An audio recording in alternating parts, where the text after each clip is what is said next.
کی برکت ہے، آپ اس کو ریکارڈ کر لیں تو انشاءاللہ یہ آپ کو کام آئے گا۔ علماء کرام کے اقوال سے ہمیں یہ بہت خوبصورت بات پتہ چلتی ہے کہ سورہ فاتحہ 100 مرتبہ پڑھ کر جو دعا مانگی جائے وہ دعا قبول ہو جاتی ہے۔ آپ کسی مشکل میں ہیں، دعا کرنا چاہتے ہیں، 100 بار سورہ فاتحہ پڑھیں، اس کے بعد آپ دعا کریں۔ دوسرا، سورہ بقرہ کی تلاوت کرنے سے شیطان گھر سے بھاگ جاتا ہے۔ سبحان اللہ۔ جس کے گھر میں جنات ہوں، اثرات ہوں، ویسے ہی وہ پریشان رہتا ہو، سورہ بقرہ کی تلاوت گھر میں کیا کریں، انشاءاللہ شیطان بھی بھاگ جائے گا۔ آیت الکرسی پڑھنے سے محتاجی دور ہوتی ہے۔ سورہ کہف کو ہمیشہ پڑھنے والا دجال کے فتنوں سے محفوظ رہے گا۔ والدین کی قبر پر ہر جمعے کو سورہ یاسین کی تلاوت کرنے سے اس کے حروف کی تعداد کے برابر گناہ بخش دیے جاتے ہیں۔ جمعہ کے دن کوشش کریں کہ والدین میں سے کسی ایک کی یا دونوں کی قبر پر جائیں، سورہ یاسین پڑھیں۔ سورہ دخان بڑی کمال کی سورت ہے، 2-2.5 صفحے قرآن پاک کے ہیں۔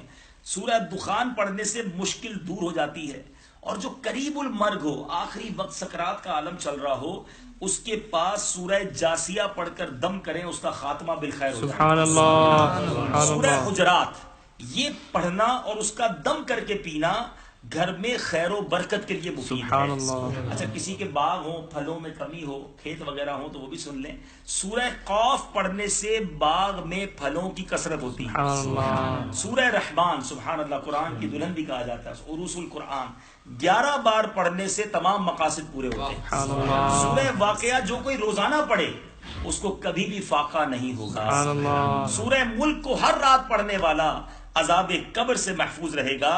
اور سورہ المزمل، سورہ مزمل پڑھنے والے کو 11 بار پڑھنے سے ہر مشکل آسان ہو جاتی ہے۔ کچھ لوگ قرآن یاد کرتے ہیں، ہمارے بچے بھی ہیں، حفظ نہیں ہوتا، مشکل ہوتا ہے، چلے اس کا وظیفہ بھی لے لیں۔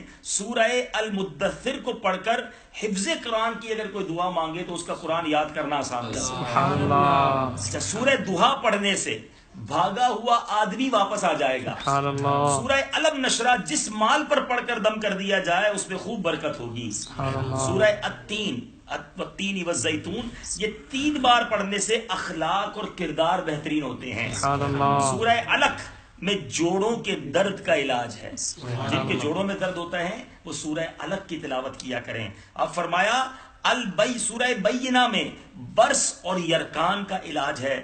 سورہ زلزال 1/4 قرآن کے برابر ہے۔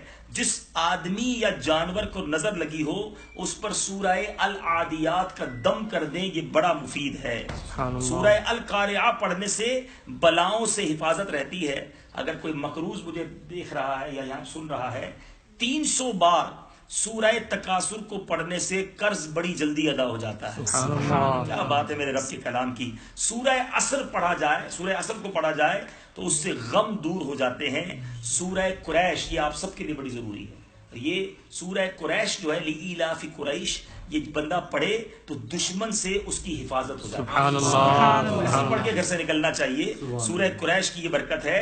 اور اسی طرح سورہ کوثر کی تلاوت سے بے اولاد صاحب اولاد ہو جاتا ہے۔ سب سے چھوٹی سورت ہے لیکن پڑھتے رہا کریں، جو بے اولاد ہیں وہ پڑھتے رہیں، اسلامی بہنیں بھی پڑھتی رہیں، انشاءاللہ اللہ اولاد کی بہترین نعمت عطا فرمائے گا۔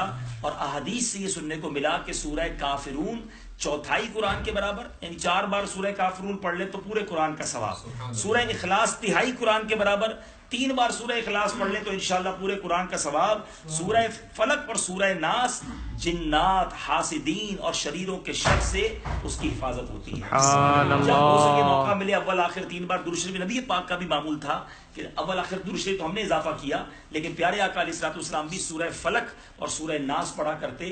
آپ بھی 3 بار اول آخر درود شریف، سورہ فلق، قل اعوذ برب الفلق، قل اعوذ برب الناس، یہ پڑھ کر اپنے ہاتھوں پہ دم کریں اور اپنے پورے جسم پر پھیر لیں۔ انشاءاللہ یہ قرآن کی صورتیں آپ کا حصار کر دیں گی، جنات، حاسدین اور شریروں سے حفاظت ہو جائے گی۔